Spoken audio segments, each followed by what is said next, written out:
Hi guys, today I'm just going to be going through with you how I've achieved my mint green dip dye in my hair. I'm not actually going to be giving a demonstration, but I'm just going to walk you through the steps as it's really quick and simple, so stay tuned to find out. So this past week and a half in the UK it's been boiling, it's been such nice weather and summer has finally arrived, so I thought I'd change up my hair a little bit. And I've really been enjoying the mint green trend, so I thought I'd go with mint green. I found that the lilac dip dye of the hair had been more popular in like winter and spring, so I thought I'd do something a bit different. So the way in which I achieved this look is by using the Directions semi-permanent hair dye, and I got that in the colour turquoise. Now Directions have a ton of colours that you can choose from, but they don't have mint green. So I got the turquoise and I diluted it down loads with loads of conditioner. So this is what the pot looks like inside. It's quite a blue colour, and I literally just used a tiny bit of this. That's about all I used on my spatula. So I just put a smidgen of that colour into a pot like this and then mixed it with loads of conditioner until I started to achieve the colour I wanted.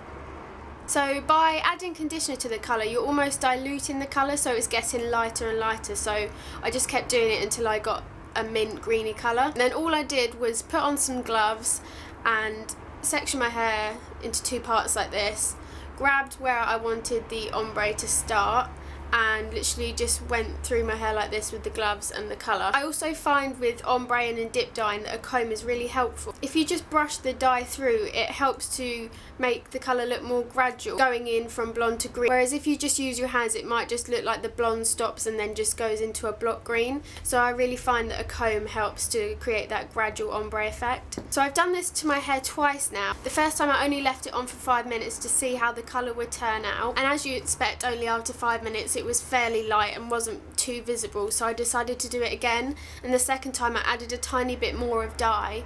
So just it's all about trial and error, so just keep adding more conditioner or more colour depending on what colour you're going for. So after applying it for a second time, I left that on for about 15 minutes as the pot actually recommends, and it came out a lot better, as you can tell.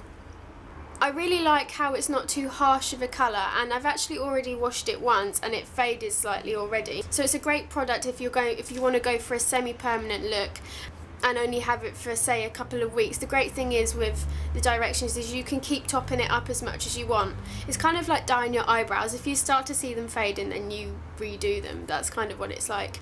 So that's really as easy as it was. I just washed out the colour and that was it. I was left with the colour I wanted. So Directions hair colours will only really work on bleach blonde to white blonde hair. So if you've already ombre'd your hair and the ends are fairly bleach blonde or white, then it's going to work on your hair, but if you've got like brown hair, it's definitely not going to work.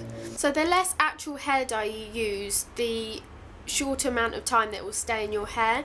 If you use quite a lot of the dye, then it's going to stay in your hair probably for a few weeks.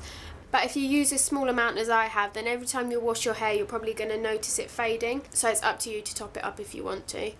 The great thing about Directions hair dye as well is that you can mix two colours together, or you can fade any colour down to a pastel colour. So because pastel trends are in right now, it's great to use for summer. So I hope this video has been somewhat helpful if you're looking to dip dye your hair yourself, but definitely give it a go if you're looking to jazz up your hair a little bit, and just remember it's semi-permanent so it won't last forever. Thanks for watching, bye!